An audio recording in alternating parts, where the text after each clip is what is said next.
As a short review, remember that clauses have a subject and a verb. And the clause itself, depending on the position in the sentence, can act like an adjective. It could act like a noun, so subject, direct object, indirect object, object of a preposition. Or it could act as an adverb. Adverbial clauses act as adverbs in the sentence. They tell when or how much, or they tell why. Let's take a look at some adverbial sentences that have adverbial clauses in them. This particular one is telling us how much. She likes pie more than he does. Okay, so let's find our subjects. She likes more than he does. Here's another subject and verb. She likes pie. We could put a period right there and end that sentence. But using an adverbial clause, we now have a comparison. We have a degree of likeness in here. She likes it more than he does. That's this more than he does is an adverbial clause describing how she likes, to the degree of her liking. Why? Adverb clauses answer the question why. Because today is Saturday, we will not attend classes. Okay, so here's our conjunction. That's our subordinating conjunction that starts this complex sentence. Because today is, here's our subject verb, we will not attend classes. The not in this case is actually an adverb. The verb itself is will attend, but we've negated it here with this adverb. The clause, because today is Saturday, is telling why.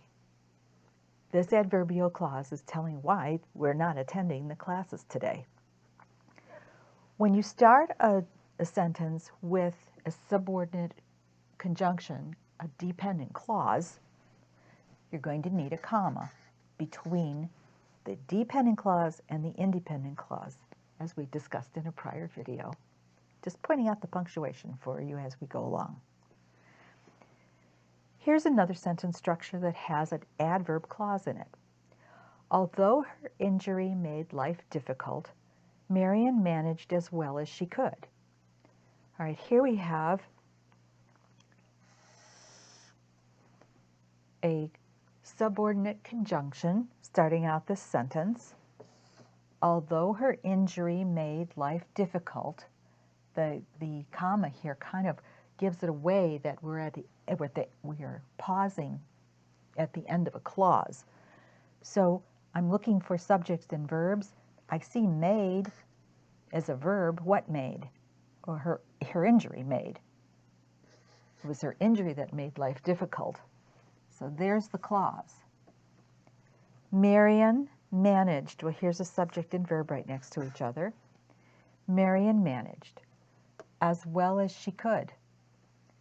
All right, so she managed as well as she could. Here's another subject and verb. This part of the sentence is the dependent clause. And it actually is describing how well she managed. All right. Charles lived in Poland for years, but he returned to Canada when the war began. Charles lived in Poland for years, but, okay, here's a coordinating conjunction where we put a comma between the clauses of a compound structure because but he returned to Canada, and now we've got a subordinate conjunction a subordinate conjunction here that gives us another clause, when the war began. So we have our main clause here. Charles lived in Poland for years, but he returned to Canada. This is an independent clause. This is another independent clause. When the war began, this is a dependent clause. The war, subject, verb. We have 3 sets of subjects and verbs in this sentence. This is what's known as a compound complex sentence. Compound complex. When you put 2 independent clauses together and connect them with a coordinating conjunction, and then follow up with a subordinate conjunction, we have a compound complex, a very sophisticated sentence structure, and they're easy to do because you know how to do independent clauses in a compound sentence, and you know how to do subordinate conjunctions with a dependent clause for complex sentences. If you can put 2 ideas that are similar together, in this case we have a contrast, but they're of equal value, but they're contrasting for each other, and then put an explanation in that.